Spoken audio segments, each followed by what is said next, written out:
बिस्मिल्लाहिर्रहमानिर्रहीम, अस्सलाम वालेकुम। आपका बहुत बहुत शुक्रिया कि आप वीडियोस को लाइक भी कर रहे हैं और शेयर भी कर रहे हैं।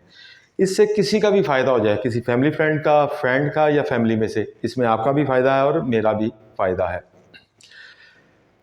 एक दफ़ा मैंने किसी की बात पढ़ी थी कि वो कह रहे थे कि अगर मुझे दोबारा ज़िंदगी मिले और मुझे ये चॉइस मिले कि मैंने किस एरा में रहना है, तो मैं उस एरा को चूज़ करूँगा कि जिसमें कोई इजादात नहीं थी, लेटेस्ट दुनिया नहीं थी, बल्कि मैं उस चीज़ को चूज़ करूँगा कि जब लोग आपस में बैठते थे, मिलते थे, बातचीत करते थे, मैं उस एरा को प्रेफर करूँगा। मेरा नाम है कामरान सईद। इस टॉपिक पे बात करते हैं। आजकल जब से सोशल मीडिया और मोबाइल्स बहुत ज़्यादा इन हो गए हैं हमारी लाइफ में, हम आपस में बैठे तो आमने सामने होते हैं, लेकिन हमारे दरमियान बहुत सारे फासले आ गए हैं। अब ये फासले आ गए हैं तो इसने हमारी सेहत के ऊपर, मेंटली जो लोग हैं वो वीक भी हुए हैं, इसने हमारी सेहत के ऊपर भी बहुत फ़र्क डाला है। आप गौर करें, लोग चिड़चिड़े हो गए हैं। आप किसी को कुछ कहते हैं, अपने बच्चे को, भाई को हल्का सा भी डांट दें तो वो आपको लड़ने के लिए आ जाता है। उसकी वजह क्या है? ये सोशल मीडिया। ये सोशल मीडिया जब हम इसको बहुत ज़्यादा यूज़ करेंगे तो ये हमें नुकसान करेगा, ये हमें रिश्तों से दूर कर देगा। हम लोग आपस में बैठे तो होंगे लेकिन बहुत दूर हो जाएंगे। आप कभी गौर कीजिएगा कि जहाँ 5-7 लोग बैठे होंगे तो उनमें से 3-4 लोग हमेशा मोबाइल पे कोई ना कोई एक्टिविटी कर रहे होंगे। तो उससे क्या हुआ? हम लोग मेंटली इतने वीक हुए कि हमसे डिसीजंस गलत होना शुरू हो गए। हमारे बिजनेस में हमें लॉस होना शुरू हो गया और हमारी जॉब भी कोई ऐसी लॉन्ग रन नहीं रही।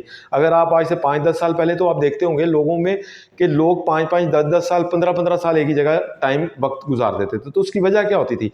वो लोग इतने मेंटली स्ट्रांग हो जाते थे कि कुछ लाइफ में चैलेंज आता था, जॉब में, बिजनेस में, लाइफ में कोई भी चैलेंज आता था तो उसको हैंडल करते थे। आज हमसे मुश्किल वक्त को हैंडल करना बहुत ही मुश्किल हो गया है। उसकी वजह क्या है? कि हम लोग मेंटली इतने वीक होते जा रहे हैं और हम अपने अपने माइंड को कुछ पॉजिटिव मेडिसिन, फूड प्रोवाइड नहीं कर रहे, जिसकी वजह से हम लोग इतने वीक हो गए। क्योंकि बात तो करनी नहीं है, सिर्फ सोशल मीडिया देखते रहना है। तो क्या होता है कि जब आप दोस्तों के साथ बैठते हैं, बात करते हैं, उनके साथ गपशप करते हैं, कभी उनका हाल पूछते हैं, कभी अपना हाल बताते हैं, तो ये इतनी बड़ी मेडिसिन। आप कभी डॉक्टर्स के पास जाके बैठिए। इवन मैं आपको अपनी एक एग्जांपल देता हूँ कि एक दफ़ा मुझे कार्डियोलॉजी में जाके किसी डॉक्टर से मिलने का इत्तेफाक हुआ।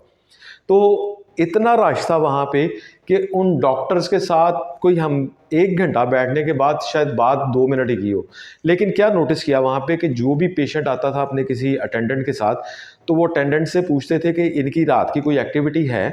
तो जो तो कह देता था जी है, तो वो उससे आगे चलते थे। तो वो जो कहता था कि इनकी रात की कोई भी एक्टिविटी नहीं है, दोस्तों में नहीं बैठते, थड़े पे नहीं बैठते, जो हमारा बहुत एक मुआशरे का बड़ा खूबसूरत पहलू था, दौर था, थड़े वाली मीटिंग।